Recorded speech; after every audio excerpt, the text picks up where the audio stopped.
Nurma Yasha. Saya akan menjelaskan tentang sejarah dan perkembangan tenis meja di Indonesia.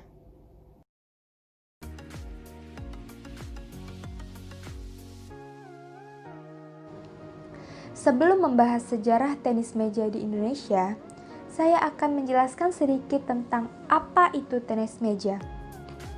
Tenis meja adalah cabang olahraga yang dilakukan oleh dua orang pemain tunggal atau dua pasang pemain ganda secara berhadapan dengan menggunakan bola kecil, bat dari kayu yang dilapisi karet, dan lapangan permainan berupa meja. Induk organisasi olahraga tenis meja atau yang juga dikenal dengan nama pingpong ini adalah ITTF, yang kepanjangannya International Table Tennis Federation untuk tingkat dunia, dan PTMSI, kepanjangannya Persatuan Tenis Meja Seluruh Indonesia untuk tingkat nasional.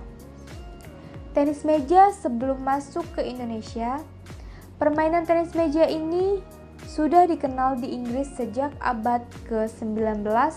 Ketika itu, tenis meja dikenal dengan sebutan pingpong, gosima, atau wiffwoff. Nama pingpong dipakai hampir di seluruh negara sampai sebuah perusahaan asal Inggris, J. Jacques & Son, menjadikannya merek dagang pada tahun 1901. Sejak itu, pingpong hanya digunakan jika permainan menggunakan peralatan dari Jacques, sedangkan perusahaan lain menamakannya table tennis. Pada masa itu, tenis meja menjadi permainan di kalangan kelas atas dan sering dimainkan di dalam ruangan setelah makan malam. Pada mulanya, peralatan yang digunakan berupa meja, sebaris buku yang disusun di tengah meja sebagai net, bola golf, dan dua buah buku sebagai pemukul bola. Namun, pada tahun 1901, seorang pecinta tenis meja, James W. Gibb, berhasil menemukan bola seluloid. Pada tahun yang sama, E. C. Goode membuat bat versi modern dengan cara memasang selembar lapisan karet yang berbintik-bintik pada papan kayu yang permukaannya dihaluskan. Inggris mendirikan Table Tennis Association atau TTA pada tahun 1921, diikuti berdirinya International Table Tennis Federation atau ITTF pada tahun 1926 dan USA Table Tennis atau USAT pada tahun 1933.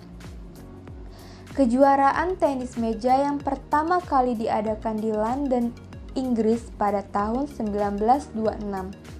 Pada tahun 1950, sebuah perusahaan alat olahraga di Inggris, S.W. Hancock, memperkenalkan bat baru.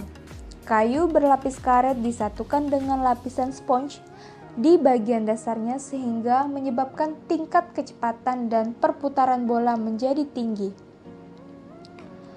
Lalu, sejarah tenis meja di Indonesia. Perkembangan tenis meja di Indonesia tidak bisa dipisahkan dari sejarah perjuangan bangsa dalam menghadapi kolonial Belanda. Di Indonesia, tenis meja baru dikenal pada tahun 1930. Ketika itu pelakunya hanyalah dari kalangan orang-orang Belanda dan kalangan tertentu dari pribumi, seperti para pejabat pribumi serta keluarganya.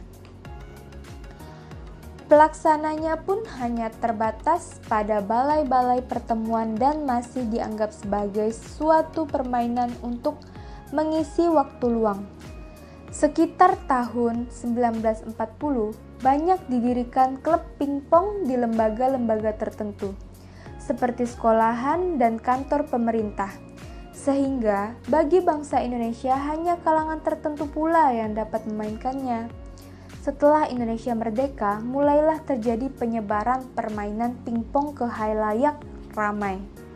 Dan pada tanggal 5 Oktober 1951, di Surabaya diadakan Kongres 1 yang menghasilkan berdirinya Persatuan Pingpong Seluruh Indonesia atau PPPSI. Berawal dari sinilah diadakan permasyarakatan olahraga pingpong ke seluruh lapisan masyarakat yang ada.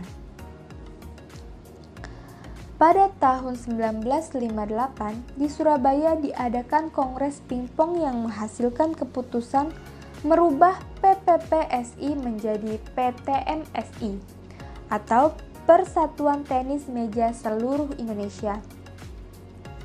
Pada tahun 1960, PTMSI telah diterima sebagai salah satu anggota TTFA. Kemudian pada tahun 1961, PTMSI diterima sebagai anggota penuh dari ITTF. Setelah itu, PTMSI aktif mengikuti kejuaraan-kejuaraan resmi tingkat Asia maupun tingkat dunia, yaitu antara lain pada tahun 1963, regu putra-putri mengikuti kejuaraan dunia ke-27 di Praha. Lalu tahun 1965 untuk kedua kalinya mengikuti kejuaraan dunia ke-28 di Ljubljana, Yugoslavia. Tahun 1966 sewaktu berlangsungnya Asian Games kelima di Bangkok. Tahun 1967, tim putra dikirim ke kejuaraan dunia ke-29 di Stockholm, Swedia. Tahun 1967 pada kejuaraan Asia ke-8 di Singapura. Lalu tahun 1968 Indonesia selaku tuan rumah kejuaraan Asia ke-9. Tahun 1969 untuk ketiga kalinya mengikuti kejuaraan dunia ke-30 di Munich, Jerman. Tahun 1970 mengikuti kejuaraan Asia di Nagoya, Jepang, khusus tim putra. Lalu tahun 1971 pada kejuaraan dunia ke-31 di Nagoya, Jepang, mulai ada peningkatan prestasi. Tahun 1972, Indonesia kembali menjadi tuan rumah kejuaraan Asia. Prestasi yang diraih adalah sebagai runner-up untuk tim senior putra-putri dan juara untuk tim junior putra. Dan tahun 1973, Indonesia mengikuti kejuaraan dunia ke-32 di Sarajevo, Yugoslavia.